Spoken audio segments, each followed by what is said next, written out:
Yo! Magandang araw, magandang gabi mga kalingap. At muli, magbabalik na naman si Papa Shider upang magatid na naman ng kakaibang news sa inyo, balita at updates dito sa loob ng kalingap mga kami Chris, guys. For today's video, guys, grabe na to, Krista. Marami ang kumakalat na sexy photos niya na ginagawang fake photos po. Mga AI lang po yung umaandar dito. Kaya yung mukha po ni Krista ang kinukuha nila, pero hindi po sa kanya katawan yun, guys. Huwag po kayong maniwala sa mga fake photos, guys. Panoorin natin. Ito yung kumakalat na fake photos at video, guys, no? Panoorin natin, guys. At kung bago ka pa lamang sa ating YouTube channel mga kalingap, please like and subscribe na rin po. Pakipindot ang notification bell button para updated po kayo sa mga ilalabas na reaction video ni Papa Shider. Yes! Huwag na natin patagalin to, guys. Panoorin na natin sino kaya ang kadumal-dumal na gumagawa ng mga AI photos ni Krista, guys. Panoorin natin. She's a girl na hindi maluho. She's a girl na hindi mo kailangang gastusan para makontento sa'yo. She's a girl na all she wants is to be with you. And all she wants is your time and effort. Pre, keep mo yung ganyang babae. Kasi bihira na ngayon yung hindi maarte.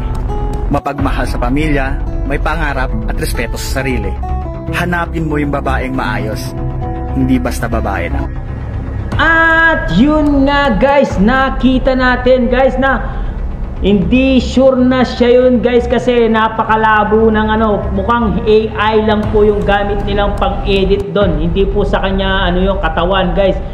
Bawal pong magpakita ng sexy photos sa Kalingap, lalo na kung beneficiary po ni Kalingap Rob. Kasi po medyo minor age pa si Krista at bawal na bawal po sa Kalingap yun.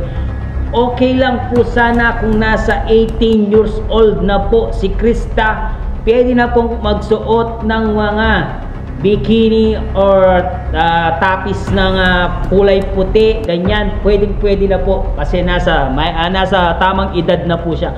Pero kay Krista, bawal na bawal po. Sino man po ang gumawa ng fake na mga larawan at gumagawa ng video na larawan, wag po kayong maniwala dyan. At nakakasira po ng image yan dahil underage pa talaga si Krista. Tapos ginagawan ng mga sexy photos. Masisira po yung image ni Krista, guys, pag meron pong naggagawa ng mga ganyan-ganyan na mga larawan, guys. Hanggang dito na lang muna ang ating reaction video. Sana po tigilan nyo po ang paggawa ng mga masisela na photos at mga masisela na video tungkol kay Krista, lalo na kung fake AI lang po yung ginagamit nyo at gumagawa kayo ng sarili nyong video at photos. Maraming salamat po sa pag-stay at pagtiwala kay Papa Shider. At huwag pong kalimutan mag-like and mag-subscribe at pakipindot ang notification bell button para updated po kayo sa mga ilalabas na updates at reaction video ni Papa Shider. Siyempre, huwag pong kalimutan suportahan sina Kalingap Rob, Ate Ena Blas, Kuya Bal Santos Matubang, Ate Jack Matubang, at ang mga Kalingap team at ang Kalingap Reactor, guys. Suportahan po natin, guys. Hanggang dito na lang muna. Maraming salamat sa panonood. Tigilan nyo po si Krista sa paggawa ng mga fake photos at fake videos, guys. Maraming salamat. I love you all, mama, chup chup, baby.